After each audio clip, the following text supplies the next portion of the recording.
Now, the World Health Organization is warning that nearly 250 million Africans could contract coronavirus in the first year of the pandemic, with up to 150,000 deaths.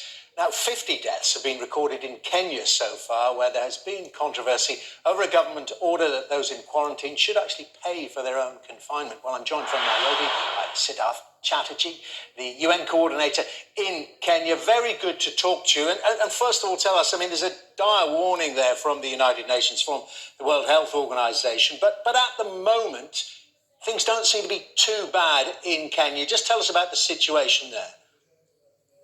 So, Dermot, Kenya has done well, and I have to commend the government of Kenya on all counts for the proactive steps it took in order to contain the virus spread. And it has done so with great diligence, with great poise, and it has ensured that the population had minimum exposure. For example, in March, say around the 21st, 22nd of March, when the first confirmed cases of the coronavirus appeared in Nairobi, the government was quick to move. They ensured there was a lockdown of the airport. They ensured that there was a nighttime curfew put in place. And by and large, the social messaging, which the United Nations family is working with the government of Kenya, from hand washing to the physical distancing to the respiratory etiquette, all of it is working. So on many counts, while we've reached a number of about 1,029 confirmed cases, Kenya has done, overall, it's doing a good job. However, I'm sorry to interrupt. I just wanted to ask you about this paying for your own quarantine. That's not exactly an incentive to declare you have it. Well, look, every government in the world was struggling to kind of contain this virus and put different rules and regulations in place. These are not governments which have huge amounts of disposable money available to them. And there were a large number of people, coming into the country at a particular point of time. So, resources are not endless. So, it was a difficult period, but now that has been resolved. And people that are put into government quarantine facilities, the government does cater for those. And how nervous are you about the WHO warning? If it does worsen on that scale, you've mentioned their resources and, of course, in particular, medical resources. What happens?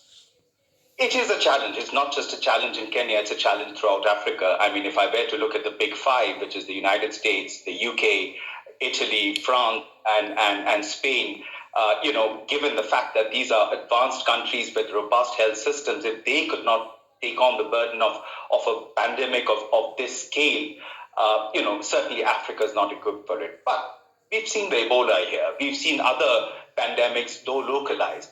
And I think the continent, by and large, has done well. So I feel quite confident that the prevention action that the entire UN country team, together with the government of Kenya, together with civil society, is working tirelessly to make sure that we can actually flatten the curve through the preventive measures, through effective communications, through effective, physical and safe distancing, through effective curfew operations, through effective respiratory etiquette, and frankly, it's working. But the WHO warning is dire. They are talking about between, about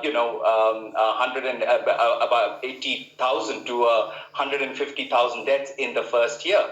And that is precisely why we have to stay ahead of this in terms of our effort to prevent this virus from spreading. Is there any research on one of the theories about why the continent may have been doing relatively well? Is that it has such a young population when it comes to comparisons with Europe and indeed the United States?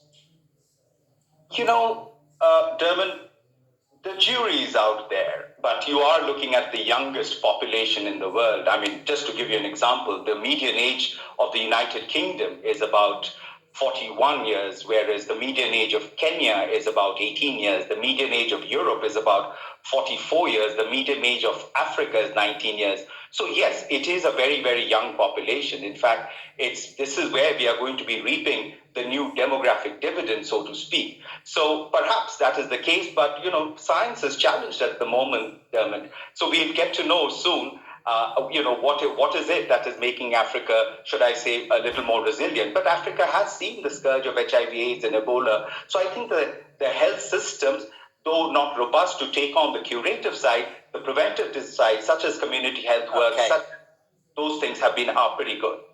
Very good talking to you, Siddharth Chatterjee. Very, very interesting indeed. Getting the view there from Kenya and indeed from Africa, Siddharth Chatterjee from the United Nations. And time now for a look at